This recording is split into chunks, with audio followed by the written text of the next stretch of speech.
کیسی زندگی گزار رہے ہیں ہم لوگ. اللہ کی بارگاہ میں جانا ہے، میں نے بھی حاضر ہو جانا ہے، آپ نے بھی چلے جانا ہے.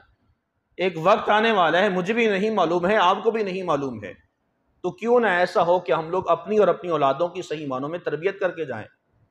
کم از کم ہمارے جانے کے بعد ہماری اولادیں ہمارے حق میں کم از کم دعائیں مغفرت تو کرنے والی ہوں. کیسی اولادیں تیار کر رہے ہیں آپ نے؟ بچے کو اتنی انگریزی پڑھا دی، اتنا اعلیٰ ترین اس کو علم سکھا دیا، اتنی اچھی انگریزی اس اپنے بیٹے کو سکھائی ہے، بیٹی کو سکھائی ہے، اتنی اعلیٰ ترین وہ فر انگلش بولنا ہمارے بچے سیکھ گئے کہ انگریز کو بھی پڑھانے پہ تیار ہو گئے. لیکن قرآن اتنا بھی نہیں پڑھا کہ اپنے باپ کا جنازہ پڑھا سکیں. قرآن اتنا بھی نہیں پڑھا کہ کم از کم کچھ کلمات پڑھ کے اپنے ماں باپ کے لیے دعائیں مغفرت ہی کروا سکیں. قرآن حدیث فقہ اتنی بھی نہیں سیکھی کہ اپنے والد کو غسل دے سکیں، اپنے والد کا جنازہ پڑھ سکیں. سگا بھائی دنیا سے چلا گیا ہے اور چھوٹا بھائی پیچھے ہاتھ باندھ کے کھڑا ہوئے، غسل لینے کو تیار نہیں، ڈر لگتا ہے. سگا باپ دنیا سے چلا گیا، بیٹا پیچھے ہاتھ باندھ کے کھڑا ہے، ابا جی سے ڈر لگتا ہے. بیٹی پیچھے ہاتھ باندھ کے کھڑی ہو گئی ہے، چھپ کے بیٹھ گئی ہے، ماں کو غسل دینے کے لیے آگے نہیں ہو رہی ہے. کیوں جی؟ ماں سے ڈر لگتا ہے. یہ وہی ماں ہے نا جب چھوٹے تھے رات کو ڈر جاتے تھے تو چٹکے سے بھاگ کر اپنی ماں کے سینے کے ساتھ لگ جاتے تھے. بچہ سو جاتا تھا لیکن ماں نہیں سوتی تھی، میرا بیٹا پھر نہ ڈر جائے. اور آج وہی بچہ ہے جو یہ کہتا ہے میں تو اپنے ماں باپ کو غسل نہیں دے سکتا. بیٹا اپنے باپ کو غسل نہیں دے سکتا ہے، بیٹی اپنی ماں کو غسل نہیں دے سکتی ہے. مدت ہوئی میری ماں سوئی نہیں تابش، میں نے بچپن میں ایک بار کہا تھا ماں مجھے ڈر لگتا ہے. مدت ہو گئی ہے، 80 سال کا ہو گیا ہوں، ماں نہیں سوئی ہے. ماں تڑپ جاتی ہے میرے بیٹے کو تکلیف نہ ہو. ہم اپنی بچوں کی تربیت احسن انداز سے کر کے جائیں، کل کو کم از کم اتنا ہو سکے کہ بچے ہمارے لیے دعائیں مغفرت تو کر سکیں. حضور نبی رحمت صلی اللہ علیہ وآلہ وسلم آپ کے صحابی حضرت سیدنا اسید مالک بن ربیعہ ساعدی رضی اللہ تعالی عنہ فرماتے ہیں کہ قبیلہ بنو سلمہ کا ایک شخص آقا کریم علیہ السلام کی خدمت عالیہ میں حاضر ہوا. اس نے آ کے پوچھا حضور آپ مجھے یہ بتلائیے کہ میرا اپنے ماں باپ کے اوپر کیا حق ہے؟ تو آقا کریم علیہ الصلوۃ والتسلیم نے ارشاد فرمایا ہما جنتک و نارک، تیرے ماں باپ تیرے لیے جنت بھی ہیں، تیرے لیے دوزخ بھی ہیں. اگر تو نے اپنے ماں باپ کی فرما برداری کی، احسان مند ہوا تو تیرے لیے جنت کا پروانہ ہے، اور اگر تو نے اپنے ماں باپ کی نافرمانی کی، ماں باپ کا گستاخ ہوا، ان کی باتوں کو نہ مانا تو تیرے لیے جہنم ہے. یہ تربیت ہے جو آقا کریم علیہ السلام نے صحابہ تک پہنچائی اور صحابہ کے ذریعے سے ہم تک پہنچی. اگر ماں باپ صحیح معنوں میں اپنی اولاد کی تربیت کرنے میں کامیاب ہو جاتے ہیں، پھر وہی نیک صالح اولاد اپنے ماں باپ کے لیے دعائے مغفرت کا صلہ بن جاتی ہے.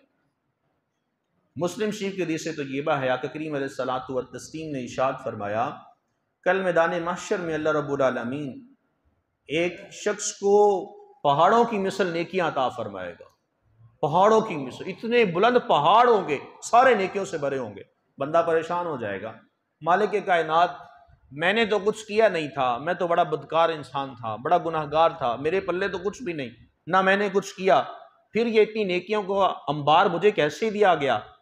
تو اللہ رب العالمین جل شانہ ارشاد فرمائے گا کہ یہ جو تم پہاڑی نیکیوں کے پہاڑ دیکھ رہے ہو، یہ تمہارے بیٹے کے تمہارے حق میں دعائے مغفرت کرنے کا صلہ ہے.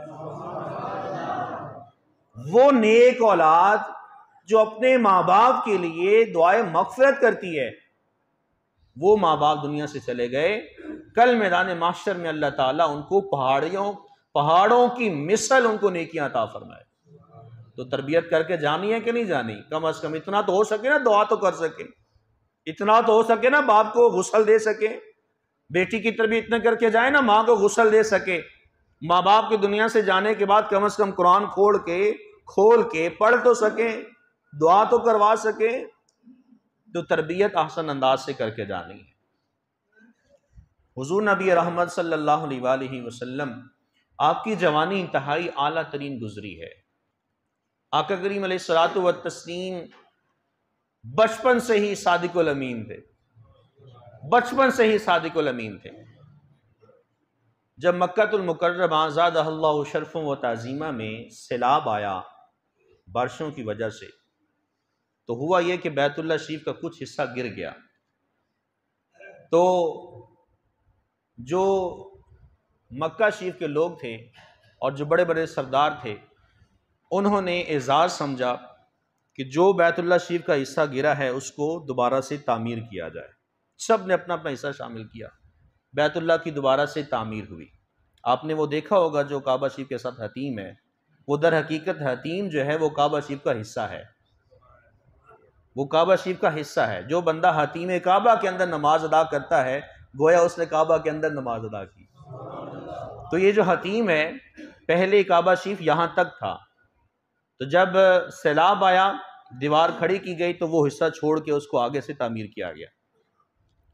اب قبیلہ قریش جو اس کے بڑے بڑے سردار اور بڑے بڑے وڈیرے، ان سب لوگوں نے اعزاز سمجھا کہ ہم لوگ کعبہ شریف کی دوبارہ سے تعمیر کرتے ہیں۔ سبھی لوگ عزت اور وقار کے ساتھ، ادب کے ساتھ انہوں نے کعبہ شریف کی تعمیر دوبارہ سے شروع کی، جو بیت اللہ کا حصہ گر گیا تھا۔ اب پیچھے بچ گیا حجر اسود، اس پر آ کر بحث و مباحثہ اور جنگ چھڑ پڑی۔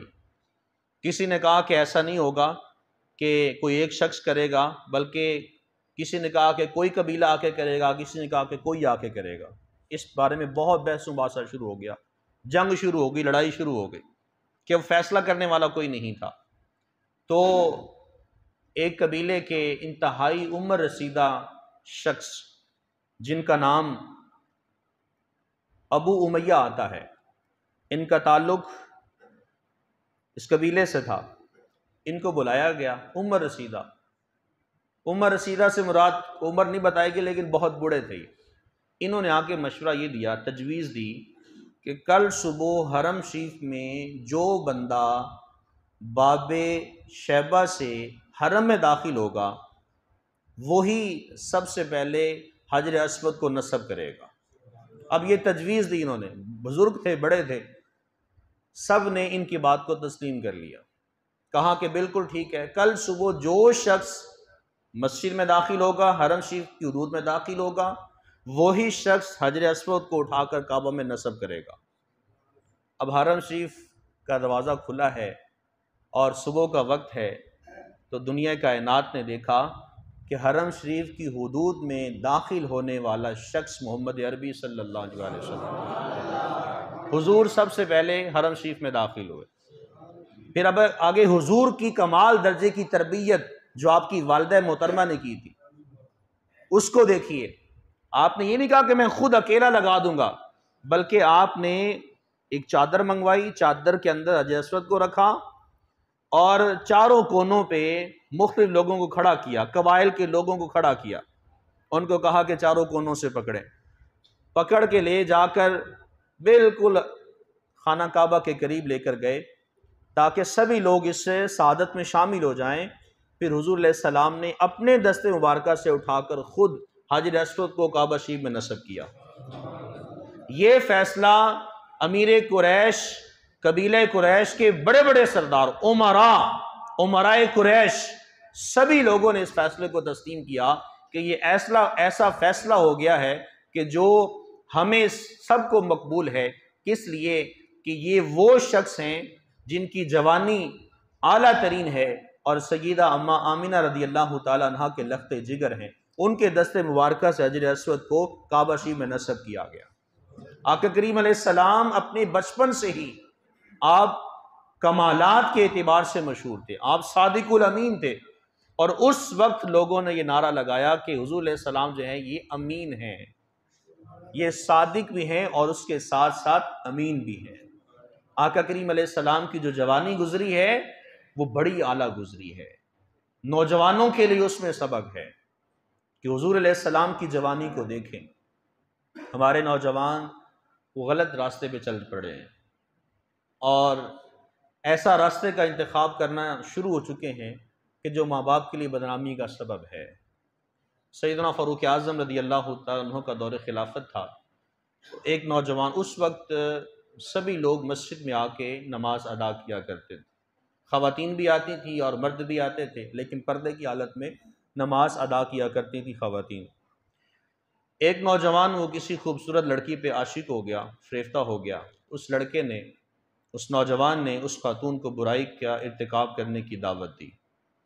اس خاتون نے کہا کہ میں تمہاری ساری باتیں قبول کروں گی، میری ایک شرط ہے، اور وہ شرط یہ ہے کہ تم نے 40 نمازیں سیدنا فاروق اعظم کے پیچھے ادا کرنی ہے۔ جب تم یہ کر لو گے تو اس کے بعد تم جو کہو گے میں کرنے کو تیار ہو جاؤں۔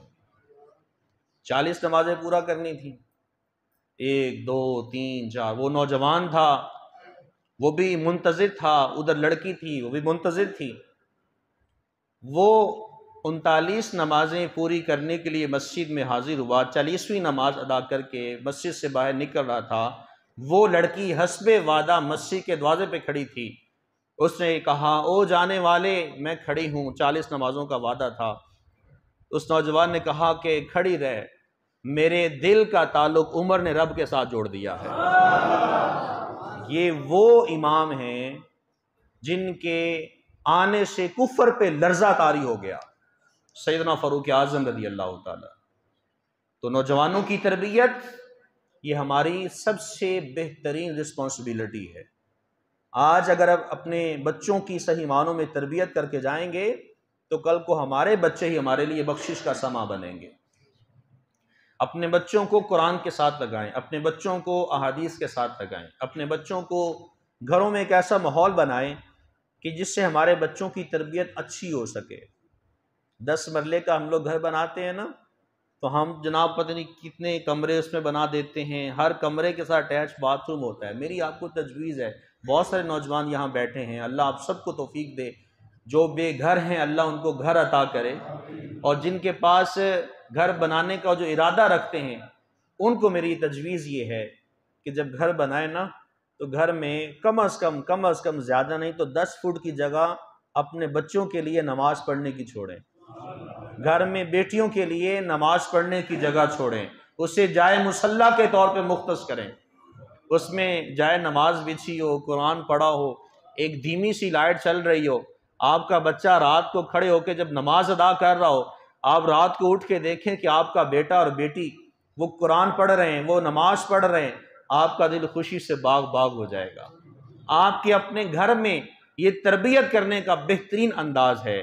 کاش کہ میں اور آپ سب اپنے گھروں میں کم از کم 2 3 ٹوٹیاں لگوائیں، وضو خانہ بنوائیں، اپنے گھروں میں ایک جگہ مختص کریں جو جائے مصلی کے طور پہ ہو، جس کو بیت مسجد کہا جاتا ہے، کہ آپ کے گھر میں چھوٹی سی مسجد ہے، 10 فٹ کی جگہ آپ نے چھوڑی ہے، 15 فٹ کی جگہ ہے، ایک طرف قرآن پڑھا ہے، سامنے حرم شریف کی تصاویر لگی ہیں، اور آپ نے اچھے انداز میں قرآن پاک کو سجا کے رکھا ہے۔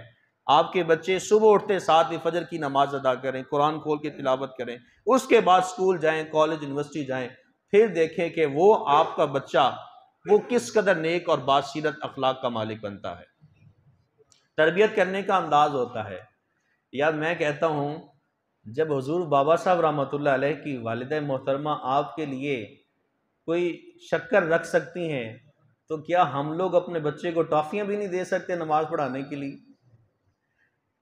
حضور بابا فرید الدین مسعود گنج شکر رحمۃ اللہ علیہ، آپ کی والدہ محترمہ کا وہ پرانا قصہ جس کو سن کے ہم لوگ بوڑھے ہو گئے، شکر رکھا کرتی تھیں، ایک دن باہر گئی ہوئی تھی، مصروفیت کی بنا پہ تاخیر ہو گئی، شکر رکھنا بھول گئی، تو بابا صاحب رحمۃ اللہ علیہ کے مصلے کے نیچے شکر پڑی تھی، آپ نے وہ کھا لی۔